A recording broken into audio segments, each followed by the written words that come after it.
ईश्वर और कथामृत एक दूसरे के पर्याय। जय कृष्णदास, कानपुर। ईश्वर कथा और ईश्वर एक दूसरे के पर्याय हैं। कथा रूपी अमृत का सेवन कर भक्त अपने हृदय में साक्षात परमेश्वर को विराजमान कराता है। उक्त बातें श्रीमद् भागवत कथा के दौरान कथा प्रसंग में व्यासपीठ से ज्यादा कृष्णदास जी ने कानपुर में कही। व्यासपीठ से जय कृष्णदास जी ने बताया कि इस अधिकार में ईश्वर को पाने का सहज मार्ग है हरि कथा का श्रवण कर मनन चिंतन करना।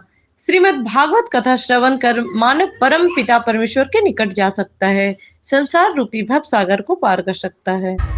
कभी ऐसे व्यक्ति की हम कथा नहीं सुनते जिनसे हमको मतलब नहीं है, कोई स्वार्थ नहीं, कोई सुनाना नहीं चाहेगा तो सुनने की इच्छा नहीं करती। किसकी कथा हम सुनते हैं? जिससे हम प्रेम करते हैं।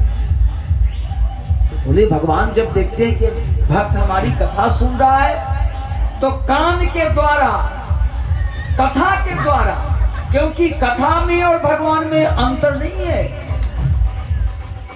भगवान के नाम में, भगवान के धाम में, भगवान की कथा में कोई अंतर नहीं।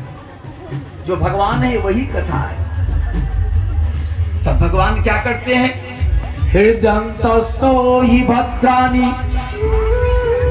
विधुनोति सुहृद सदा। भगवान परम दयालु है। कथा के रूप में जब हृदय में जाते हैं तो कोई जब किसी नए मकान में जाता है तो पहले क्या करता है? उस मकान की सफाई करता है। भगवान बोलते हैं इसका हृदय मेरा निवास स्थान हो गया, मेरा घर हो गया। किंतु यहां पर मैं देख रहा हूं काम, क्रोध, लोभ, मोह, मद, मात्सर्य इस शत्रु में से बैठे हुए हैं।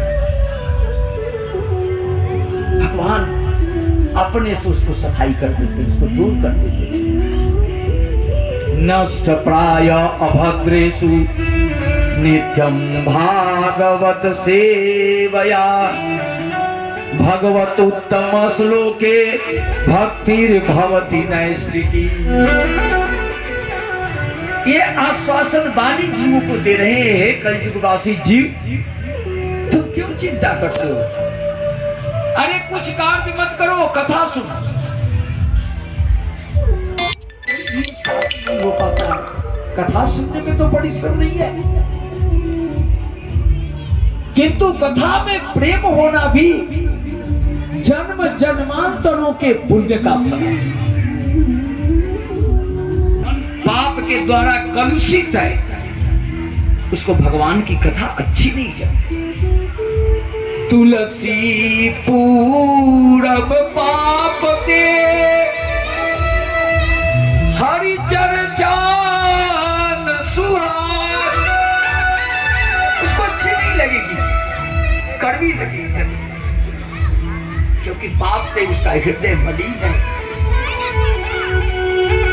देखो